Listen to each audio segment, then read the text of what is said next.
Hello दोस्तों, मैं Ashutosh online education prime channel में मैं आप लोगों का स्वागत करता हूं। आशा करता हूं कि आप सब स्वस्थ होंगे और बीपीएससी की तैयारी में जुटे होंगे। दोस्तों, आप लोगों के समक्ष मैं जीव विज्ञान से संबंधित कुल 20 प्रश्नों का छोटा सा टेस्ट लेकर उपस्थित हूं। दोस्तों, अगर वीडियो पसंद आए तो एक लाइक और एक शेयर ज़रूर कीजिएगा। दोस्तों, आज के इस छोटे से टेस्ट का कट ऑफ 70 प्रश्नों का रखा गया है। दोस्तों, कट ऑफ तक पहुंचने दोस्तों, हमारा पहला क्वेश्चन है, पेडोलॉजी में अध्ययन किया जाता है। क्या यह वायुमंडल का अध्ययन किया जाता है? क्या यह मिट्टी का अध्ययन किया जाता है? क्या यह प्रदूषण का अध्ययन किया जाता है? क्या यह बीज का अध्ययन किया जाता है? या उपर्युक्त में से कोई नहीं, या उपर्युक्त में से एक से अधिक? दोस्तों, हमारा सही आंसर क्या होगा? हमारा सही आंसर होगा दोस्तों ऑप्शन नंबर बी, मिट्टी का अध्ययन किया जाता है। तो दोस्तों, बात करते हैं ऑप्शन नंबर ए, वायुमंडल का अध्ययन किसके अंतर्गत किया जाता है? यह एयरोलॉजी के अंतर्गत किया जाता है। दोस्तों, बात करते हैं ऑप्शन नंबर डी, तो बीज का अध्ययन जो है स्पर्मेटोलॉजी के अंतर्गत किया जाता है। दोस्तों, नेक्स्ट क्वेश्चन देखते हैं। क्वेश्चन नंबर 2 है, वृद्ध होने की प्रक्रिया के अध्ययन को क्या कहा जाता है? क्या ये जीरोंटोलॉजी कहा जाता है? क्या एथेनोलॉजी कहा जाता है? क्या एंथ्रोपोलॉजी कहा जाता है? क्या थैनेटोलॉजी कहा जाता है? या उपर्युक्त में से कोई नहीं, या उपर्युक्त में से एक से अधिक? तो दोस्तों, हमारा सही आंसर क्या होगा? हमारा सही आंसर होगा दोस्तों जीरोंटोलॉजी। वृद्ध होने की प्रक्रिया के अध्ययन को जीरोंटोलॉजी कहा जाता है। दोस्तों, ऑप्शन नंबर बी देखते हैं, एथेनोलॉजी में किसका अध्ययन किया जाता है दोस्तों? तो इसमें विभिन्न संस्कृतियों का अध्ययन किया जाता है। संस्कृतियों का अध्ययन किया जाता है। दोस्तों, एंथ्रोपोलॉजी के अंतर्गत किसका अध्ययन किया जाता है? एंथ्रोपोलॉजी के अंतर्गत दोस्तों मानव तथा उससे जुड़ी हुई चीज़ों का अध्ययन किया जाता है। दोस्तों, ऑप्शन नंबर डी देखते हैं, तो थैनेटोलॉजी के अंतर्गत मृत्यु का वैज्ञानिक अध्ययन किया जाता है। दोस्तों, क्वेश्चन नंबर नेक्स्ट है, अस्थियों का अध्ययन किसके अंतर्गत किया जाता है? क्या ये ऑस्टियोलॉजी के अंतर्गत किया जाता है? क्या ओरोलॉजी के अंतर्गत किया जाता है? या ऑप्शन नंबर सी दोस्तों, क्या सेरोलॉजी के अंतर्गत किया जाता है? क्या यह जियोलॉजी के अंतर्गत किया जाता है? क्या ये ऑप्शन नंबर ई, इनमें से कोई नहीं, या उपयुक्त में से एक से अधिक सही है? तो दोस्तों, हमारा सही आंसर क्या होगा? हमारा सही आंसर होगा दोस्तों अस्थियों का अध्ययन ऑस्टियोलॉजी के अंतर्गत किया जाता है। जबकि ओरोलॉजी के अंतर्गत क्या क्या किसका अध्ययन किया जाता है दोस्तों? ओरोलॉजी के अंतर्गत पर्वतों का अध्ययन किया जाता है। इसके ऑप्शन नंबर सी देखते हैं दोस्तों, सेरोलॉजी के अंतर्गत रुधिर सीरम का अध्ययन किया जाता है। दोस्तों, जियोलॉजी के अंतर्गत किसका अध्ययन किया जाता है? पृथ्वी की आंतरिक संरचना के बारे में अध्ययन किया जाता है, वैज्ञानिक अध्ययन किया जाता है। दोस्तों, हमारा नेक्स्ट क्वेश्चन है दोस्तों, ओलेरी कल्चर। हमारा नेक्स्ट क्वेश्चन है, ओलेरी कल्चर के अंतर्गत ओलेरी कल्चर में किसका अध्ययन किया जाता है? ऑप्शन नंबर ए, फलों की खेती का। ऑप्शन नंबर बी, सब्जियों की खेती का। ऑप्शन नंबर सी, फसलों की खेती का। ऑप्शन नंबर डी, फूलों की खेती का। ऑप्शन नंबर ई, उपयुक्त में से कोई नहीं, उपयुक्त में से एक से अधिक। दोस्तों, हमारा सही आंसर क्या होगा? हमारा सही आंसर होगा दोस्तों सब्जियों की खेती का अध्ययन ओलेरी कल्चर के अंतर्गत किया जाता है। जबकि फलों की खेती का अध्ययन किसके अंतर्गत किया जाता है? यह पोमोलॉजी के अंतर्गत किया जाता है। ठीक दोस्तों, फसलों की खेती का अध्ययन देखते हैं, तो ये फसलों की खेती का अध्ययन एग्रोनोमी के अंतर्गत किया जाता है। जबकि फूलों की खेती का अध्ययन फ्लोरिकल्चर कल्चर के अंतर्गत किया जाता है। दोस्तों नेक्स्ट क्वेश्चन है, क्वेश्चन नंबर 5 हमारा है, निम्नलिखित में से कौन मछली नहीं है? तो दोस्तों क्या ये स्टारफिश है, क्या ये समुद्री घोड़ा है, क्या समुद्री गाय मछली नहीं है, क्या समुद्री बाघ मछली नहीं है, या ऑप्शन नंबर ई उपरोक्त में से कोई नहीं, उपरोक्त में से एक से अधिक? दोस्तों हमारा सही आंसर क्या होगा? हमारा सही आंसर होगा दोस्तों, जो मछली नहीं है वो है स्टारफिश है, समुद्री गाय है, समुद्री बाघ है। जबकि समुद्री घोड़ा यह एक मछली है दोस्तों। समुद्री गाय एक मैमल है जो जलीय जंतु है, जलीय जंतु है जो मैमेलिया वर्ग का प्राणी है, मैमेलिया वर्ग का प्राणी है। ठीक दोस्तों, आगे बढ़ते हैं। नेक्स्ट क्वेश्चन, हमारा नेक्स्ट क्वेश्चन है दोस्तों, निम्नलिखित में से किस में लिंग गुणसूत्र नहीं होते हैं? क्या ये बंदर में नहीं होते हैं, क्या ये चीता में नहीं होते हैं, क्या ये तितली में नहीं होते हैं, क्या ये छिपकली में नहीं होते हैं, या ऑप्शन ई उपरोक्त में से कोई नहीं, उपरोक्त में से एक से अधिक? हमारा सही आंसर क्या होगा दोस्तों? हमारा सही आंसर हो जाएगा छिपकली। छिपकली में लिंग गुणसूत्र नहीं होते हैं, लिंग गुणसूत्र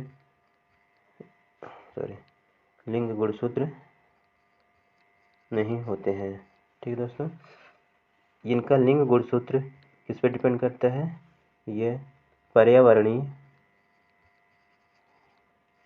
तापमान पर निर्भर करता है, इनका लिंग गुणसूत्र। ठीक है दोस्तों, हमारा नेक्स्ट क्वेश्चन है, क्वेश्चन नंबर 7। क्वेश्चन नंबर 7 है, साधारण मानव में कितने गुणसूत्र होते हैं? क्या ये 36 गुणसूत्र होते हैं, क्या ये 46 गुणसूत्र होते हैं, क्या ये 56 गुणसूत्र होते हैं, क्या ये 26 गुणसूत्र होते हैं, या ऑप्शन ई उपरोक्त में से कोई नहीं, उपरोक्त में से एक से अधिक? दोस्तों हमारा सही आंसर क्या होगा? हमारा सही आंसर होगा दोस्तों ऑप्शन नंबर बी 46 या 46 गुणसूत्र। 46 यानी कि कुल 23 जोड़ी गुणसूत्र होते हैं, जिसमें कि 22 जोड़ी ऑटोसोम होते हैं, जबकि एक जोड़ी लिंग गुणसूत्र होता है। ठीक है दोस्तों, आगे बढ़ते हैं। हमारा नेक्स्ट क्वेश्चन है, क्वेश्चन नंबर 8 है, प्लाज्मा झिल्ली बनी होती है, किसकी बनी होती है? क्या यह प्रोटीन की बनी होती है, क्या यह लिपिड की बनी होती है, क्या यह कार्बोहाइड्रेट से बनी होती है, या ऑप्शन नंबर डी है खनिज तत्वों की बनी होती है, या उपरोक्त में से कोई नहीं, या उपरोक्त में से एक से अधिक आंसर होगा? तो दोस्तों हमारा सही आंसर क्या होगा? हमारा सही आंसर देखते हैं, प्लाज्मा झिल्ली जो होती है दोस्तों, प्लाज्मा झिल्ली प्रोटीन से भी बनी होती है, लिपिड से भी बनी होती है। प्लाज्मा झिल्ली 3 लेयर्ड होती है। पहली लेयर आउटर मोस्ट जो होती है ये प्रोटीन की बनी होती है, मिडिल लिपिड की बनी होती है, इनर मोस्ट की भी प्रोटीन की बनी होती है। इसलिए हमारा सही आंसर क्या हो जाएगा दोस्तों? हमारा सही आंसर हो जाएगा ऑप्शन नंबर ई, प्रयुक्त में से कोई नहीं, प्रयुक्त में से एक से अधिक। दोस्तों आगे बढ़ते हैं। हमारा नेक्स्ट क्वेश्चन है दोस्तों, मानव शरीर के किस अंग में लसिका कोशिकाएं या लिम्फोसाइट सेल्स बनती हैं? क्या ये यकृत में बनती हैं, क्या ये तिल्ली में बनती हैं, क्या ये अस्थिमज्जा में बनती हैं, क्या ये थाइमस ग्रंथि में बनती हैं, या ऑप्शन नंबर ई उपरोक्त में से कोई नहीं, उपरोक्त में से एक से अधिक? देखते हैं दोस्तों, लसिका कोशिकाएं या लिम्फोसाइट सेल्स जो होती हैं ये तिल्ली में भी बनती हैं। तिल्ली को प्लीहा इंग्लिश में से स्प्लीन ये अस्थिमज्जा में बनती हैं, ये थाइमस में भी बनती हैं, और अस्थिमज्जा को इंग्लिश में बोन मैरो भी कहते हैं दोस्तों, बोन मैरो MARRO मैरो भी कहते हैं। बोन मैरो जांघ की हड्डी में पाई जाती है दोस्तों, जबकि थाइमस ग्रंथि यह लीवर से ऊपर फेफड़े से ऊपर फेरिंग्स में लगा हुआ पाया जाता है दोस्तों। थाइमस ग्रंथि से टी प्रकार की लिम्फोसाइट बनती हैं। ठीक है दोस्तों, तो हमारा सही आंसर क्या हो जाएगा दोस्तों? हमारा सही आंसर हो जाएगा ऑप्शन नंबर ई, प्रयुक्त में से कोई नहीं, प्रयुक्त में से एक से अधिक। हमारा नेक्स्ट क्वेश्चन है दोस्तों, क्वेश्चन नंबर 9 है, प्रोटीन संश्लेषण में निम्न में से कौन से कोशिकांग महत्वपूर्ण भूमिका निभाते हैं? दोस्तों, क्या ये लाइसोसोम और सेंट्रोसोम हो जाएंगे?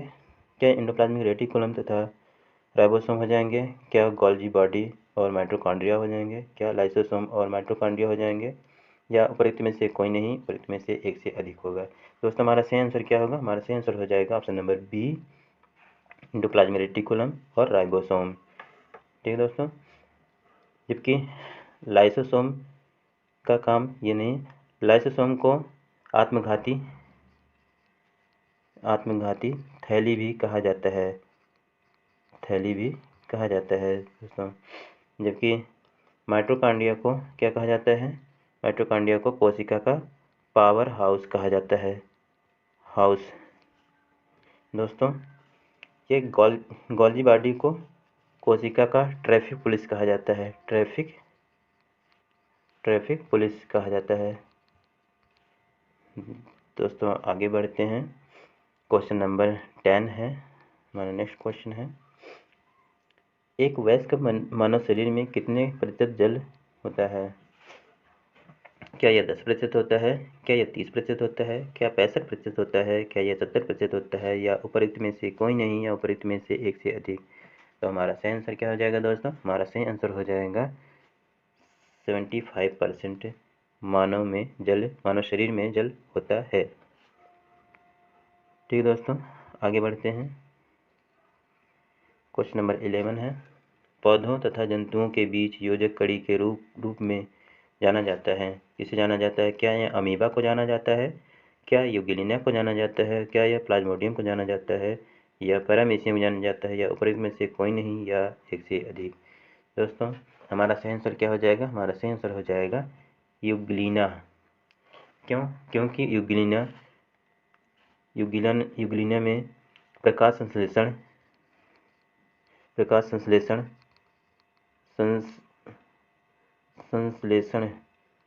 संश्लेषण की प्रक्रिया होती है, और साथ ही साथ ये जंतुओं की तरह भी भोजन ग्रहण करता है। इसलिए यह इसे जंतुओं और पौधों के बीच की योजक कड़ी के रूप में जाना जाता है। दोस्तों, अगर अमीबा को देखें तो ये भी एक कोशिकीय प्राणी है, प्लाज्मोडियम भी एक कोशिकीय प्राणी है, पैरामीशियम भी एक कोशिकीय प्राणी है। ठीक है दोस्तों, आगे चलते हैं। और दोस्तों, सबसे बड़ी बात यह है कि ये संघ प्रोटोजोआ के प्राणी हैं। ठीक है दोस्तों, आगे बढ़ते हैं। क्वेश्चन नंबर 12 है, मच्छर में मलेरिया परजीवी का जीवन चक्र किसने खोजा था? मच्छर में मलेरिया परजीवी का जीवन चक्र किसने खोजा था? क्या लुईस पास्चर ने खोजा था? क्या रोनाल्ड रॉस ने खोजा था? क्या चार्ल्स डार्विन ने खोजा था? क्या ग्रेगर जॉन मुल्लर ने खोजा था? या ऑप्शन ई, उपरोक्त में से कोई नहीं, उपरोक्त में से एक से अधिक? दोस्तों, हमारा सही आंसर क्या होगा? हमारा सही आंसर होगा दोस्तों सर रोनाल्ड रॉस जी ने खोजा था। ठीक है दोस्तों, मलेरिया परजीवी जो होता है इसे क्या कहा जाता है? प्लाज्मोडियम कहा जाता है। क्या कहा जाता है दोस्तों? प्लाज्मोडियम। इसका वाहक क्या होता है? एनोफेलिज मच्छर होता है दोस्तों, आगे चलते हैं। हमारा नेक्स्ट क्वेश्चन है, क्वेश्चन नंबर 13 है, जापान में उपहार स्वरूप भेंट किया जाता है, क्या हाइलोनेमा किया जाता है? टेथ्या किया जाता है? क्या यूप्लेक्टेला किया जाता है? क्या ये फेरोनेमा किया जाता है? या उपरोक्त में से कोई नहीं, या उपरोक्त में से एक से अधिक? तो दोस्तों, हमारा सही आंसर क्या हो जाएगा? हमारा सही आंसर हो जाएगा option number C, euplectella. Euplectella जो है यह संघ पोरीफेरा का प्राणी है। ठीक है दोस्तों, आगे चलते हैं। नेक्स्ट क्वेश्चन नंबर 14, केचुए में कितनी आँखें होती हैं? दोस्तों, केचुए में आँखें नहीं पाई जाती हैं, केचुए में आँखें नहीं पाई जाती हैं। न तो उसमें कान ही पाया जाता है, कान भी नहीं पाया जाता है, न तो आँखें पाई जाती हैं, न तो कान पाया जाता है। ठीक, न तो सांस लेने के लिए कोई अंग विकसित अंग भी नहीं पाया जाता है। केचुए श्वसन रंध्र स्किन में उपस्थित श्वसन रंध्रों की सहायता से सांस लेते हैं। तो दोस्तों इसमें हमारा सही आंसर हो जाएगा ऑप्शन नंबर ई, उपरोक्त में से कोई नहीं, उपरोक्त में से एक से अधिक। दोस्तों आगे चलते हैं। क्वेश्चन नंबर 15 है, कॉकरोच जल में जीवित नहीं रह सकता क्योंकि उसका श्वसन अंग है। जीवित नहीं रह सकता, उसका श्वसन अंग क्या है? क्या ये क्लोम है, जिसे गिल कहते हैं अंग्रेजी में? क्या ये वातक श्वसन रंध्र है? क्या पुष्ट फुफ्फुस है? क्या फुफ्फुस है? या उपरोक्त में से कोई नहीं, या उपरोक्त में से एक से अधिक। दोस्तों हमारा सही आंसर क्या होगा? हमारा सही आंसर हो जाएगा ऑप्शन नंबर बी, श्वसन रंध्र। श्वसन रंध्र जो इसके वक्ष की तरफ होता है। ठीक है दोस्तों, नेक्स्ट क्वेश्चन है, रेशम का उत्पादन किससे होता है? क्या दोस्तों रेशम कीट के अंडे से होता है? क्या रेशम कीट के प्यूपा द्वारा होता है? क्या रेशम कीट के लार्वा द्वारा होता है? क्या कीटों के अंडाशय से होता है? या उपरोक्त में से कोई नहीं, उपरोक्त में से एक से अधिक। दोस्तों हमारा सही आंसर क्या हो जाएगा? दोस्तों हमारा सही आंसर हो जाएगा ऑप्शन नंबर बी, रेशम कीट के प्यूपा द्वारा रेशम का उत्पादन होता है। ठीक दोस्तों, आगे चलते हैं। हमारा क्वेश्चन नंबर 17 है, घरेलू मक्खी का लार्वा कहलाता है? क्या प्यूपा कहलाता है? क्या ये इमेंगो कहलाता है? क्या मैगट कहलाता है? क्या भेक शिशु कहलाता है? या टैडपोल कहलाता है? ऑप्शन नंबर ई है, उपरोक्त में से कोई नहीं, या उपरोक्त में से एक से अधिक। इसमें से हमारा सही आंसर क्या होगा दोस्तों? घरेलू मक्खी का जो लार्वा होता है उसे हम मैगट कहते हैं। दोस्तों इसका सही आंसर हो जाएगा ऑप्शन नंबर सी, मैगट। जबकि टैडपोल, जिसे बेक शिशु कहते हैं दोस्तों, यह मेंढक का लार्वा होता है। जबकि ये इमेंगो दोस्तों, यह इंसेक्ट या कीट की मैच्योर अवस्था होती है। यह कीट की मैच्योर अवस्था होती है। दोस्तों प्यूपा क्या होता है? प्यूपा ये लार्वा के बाद की अवस्था प्यूपा कहलाती है। दोस्तों आगे बढ़ते हैं। इसमें हमारा सही आंसर हो गया था, आंसर मैगट हो गया था। आगे बढ़ते हैं दोस्तों। क्वेश्चन नंबर 18 है, मस्तिष्क के किस भाग में भूख लगने, तृप्ति व भोजन से तृप्ति की अनुभूति कराने के केंद्र स्थित होते हैं? क्या ये दोस्तों हमारा ऑप्शन ए है प्रमस्तिष्क, क्या अनुमस्तिष्क है, क्या हाइपोथैलेमस है, क्या मेडुला ऑब्लांगेटा है, या उपरोक्त में से कोई नहीं, या उपरोक्त में से एक से अधिक। दोस्तों हमारा सही आंसर क्या हो जाएगा? दोस्तों हमारा सही आंसर हो जाएगा हाइपोथैलेमस। हाइपोथैलेमस मस्तिष्क में पाई जाने वाली ऐसी संरचना है जो कि भूख, प्यास, नींद और बॉडी क्लॉक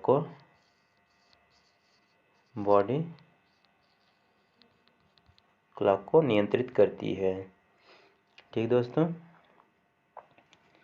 जबकि प्रमस्तिष्क को देखते हैं तो प्रमस्तिष्क जो है हमारा यह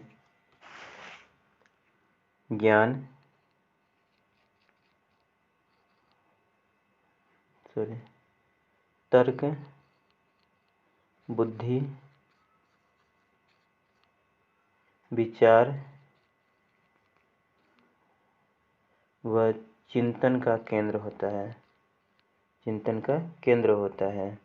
दोस्तों जो प्रमस्तिष्क होता है यह मस्तिष्क में सबसे बड़ा भाग होता है। ठीक है दोस्तों,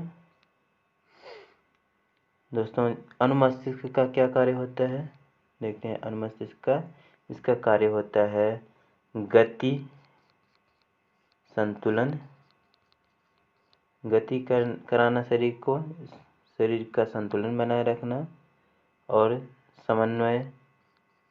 समन्वय या तालमेल बनाए रखना। दोस्तों मेडुला ऑब्लोंगेटा का क्या कार्य होता है, मेडुला ऑब्लोंगेटा का कार्य होता है अनैच्छिक क्रियाओं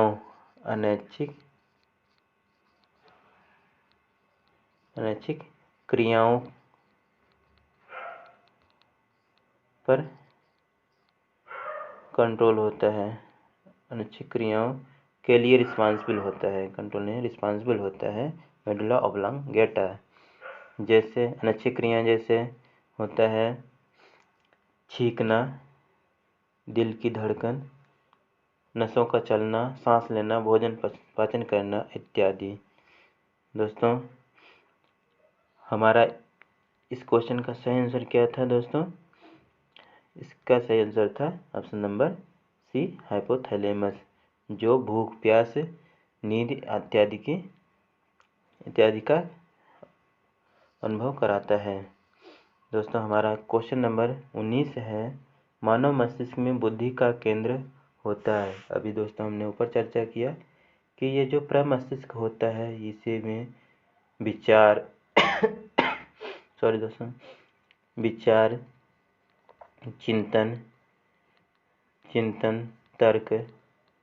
तर्क, बुद्धि इत्यादि का केंद्र होता है। दोस्तों हमारा सही आंसर हो जाएगा प्रमस्तिष्क।